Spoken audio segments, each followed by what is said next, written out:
Sahabat-sahabat Batam Oase Center yang terkasih, salam jumpa kembali. Kali ini, izinkan kami kembali ke ruang rohani Anda, membawa beberapa informasi menarik sehubungan dengan kisah kesucian dua martir perempuan dari Afrika, yakni Santa Perpetua dan Santa Felicitas yang dikenang gereja setiap tanggal 7 Maret. Semoga karya sederhana ini dapat menginspirasi kita dalam usaha kita untuk terus mengikuti Yesus. Informasi yang pertama, Santa Perpetua dan Santa Felicitas adalah orang kudus yang menjadi martir atau dibunuh karena mempertahankan iman mereka di masa awal penganiayaan umat Kristiani di gereja Afrika oleh Kaisar Septimus Severus. Berarti sekitar tahun 150-an hingga awal 200-an. Waktu itu Kartago, Afrika Utara menjadi salah satu provinsi dari Kekaisaran Romawi. Informasi yang kedua, Santa Perpetua dengan nama lengkapnya Vivia Perpetua adalah seorang wanita bangsawan berpendidikan tinggi. Ibunya seorang Kristiani yang saleh, sedangkan ayahnya adalah seorang kafir. Dari catatan kuno yang ada, dia adalah seorang wanita yang sudah menikah, memiliki atau mengasuh seorang bayi, namun tidak ada catatan yang pasti mengenai suaminya. Ada dua kemungkinan, bayi itu adalah anak adopsi atau memang adalah anaknya, tetapi suaminya meninggal dunia atau pergi meninggalkan mereka. Sedangkan Felicitas adalah seorang budak perempuan yang saat ditangkap karena mempertahankan iman Kristianinya, dia sedang hamil dan akhirnya melahirkan sebelum dia dieksekusi.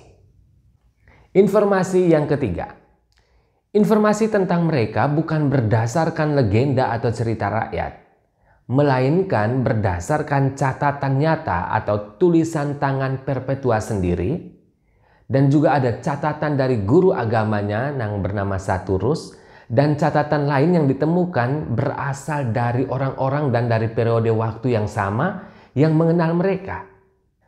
Catatan-catatan itu dikumpulkan dan menjadi satu dan diberi judul Semangat Santa Perpetua dan Santa Felicitas dan para sahabatnya.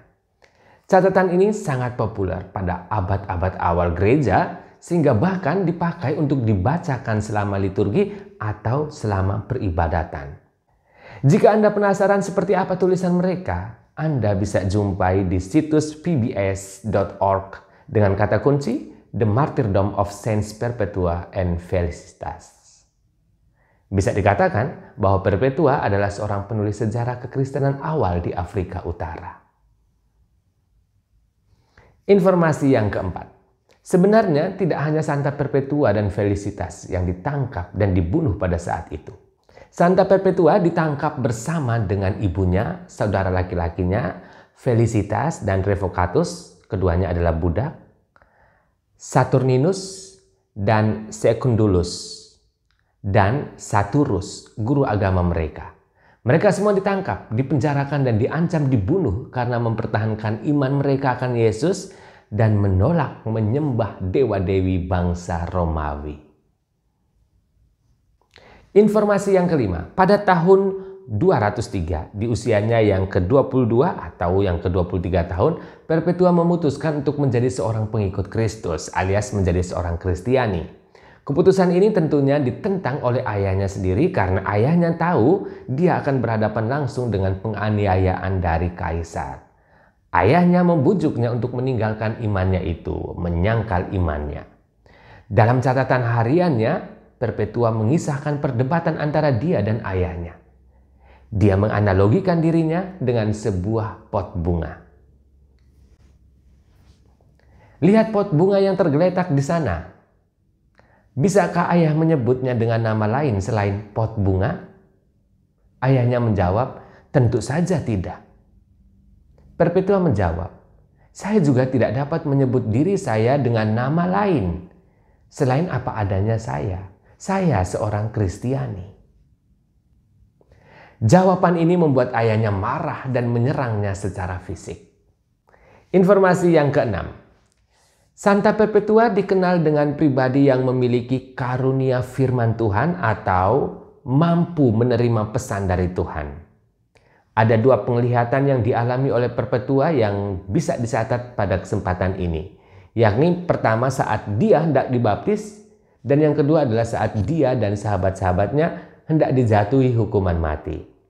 Nah, saat dia dibaptis, dia menerima penglihatan dari Tuhan yang mengatakan bahwa tugas selanjutnya sebagai seorang yang dibaptis adalah memohon rahmat untuk bertahan dan untuk terus tekun dalam setiap tantangan iman atau cobaan.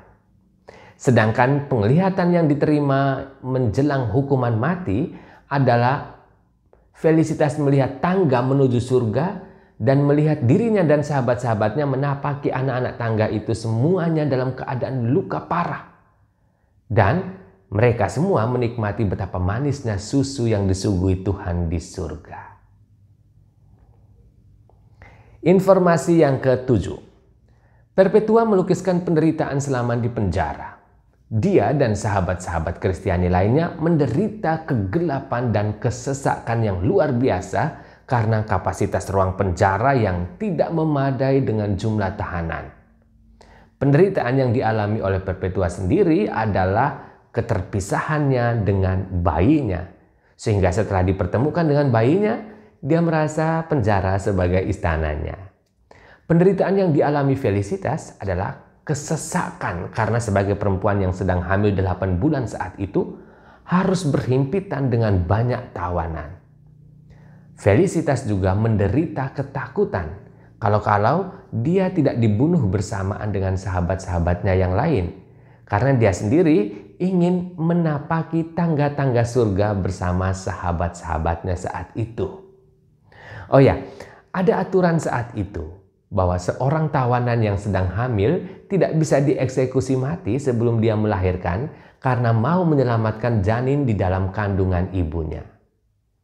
Namun 2 hari sebelum eksekusi, Felicitas mengalami persalinan yang menyakitkan. Dia melahirkan seorang gadis yang sehat dan diadopsi dan dibesarkan oleh salah satu wanita Kristiani di Kartago. Di tengah situasi penderitaan itu, Perpetua terus menyemangati sahabat-sahabat Kristianinya untuk terus bertahan dalam iman hingga akhir. Informasi yang ke-8. Ada kebiasaan waktu itu, yakni diadakan sebuah pesta sehari sebelum eksekusi sehingga ada banyak orang berkumpul dan bisa melihat para martir dan mengolok-olok mereka karena mempertahankan iman mereka.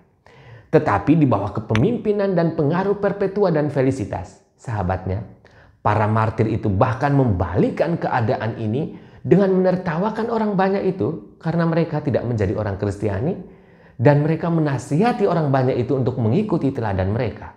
Wow! Dan saat mereka dipaksa untuk mengenakan jubah Romawi sebagai bentuk penyembahan kepada dewa-dewi Romawi selama proses eksekusi, Perpetua kembali menantang dengan berkata, "Kami datang untuk mati atas kehendak bebas kami sendiri, sehingga kami tidak akan kehilangan kebebasan kami untuk menyembah Tuhan kami. Kami memberimu hidup kami, sehingga kami tidak harus menyembah dewa-dewamu." Perpetua, Felicitas, dan sahabat-sahabat Kristiani lainnya dibawa ke gelanggang eksekusi. Mereka diserang oleh beruang, macan tutul, dan babi hutan. Para wanita ditelanjangi untuk menghadapi sapi gila. Sahabat-sahabat mereka mati oleh karena keganasan binatang buas. Tetapi Perpetua dan Felicitas bertahan hidup. Akhirnya, kedua perempuan itu, Perpetua dan Felicitas, dipaksa berdiri berdampingan dan dibunuh dengan pedang algojo. Perpetua meninggalkan wasiat yang luar biasa sebelum dipenggal. Begini katanya, "Berdirilah teguh dalam iman dan kasihilah satu sama lain. Jangan biarkan penderitaan kami menjadi batu sandungan bagimu." Santa Perpetua dan Felicitas adalah santa pelindung bagi para ibu hamil, peternak, dan tukang daging.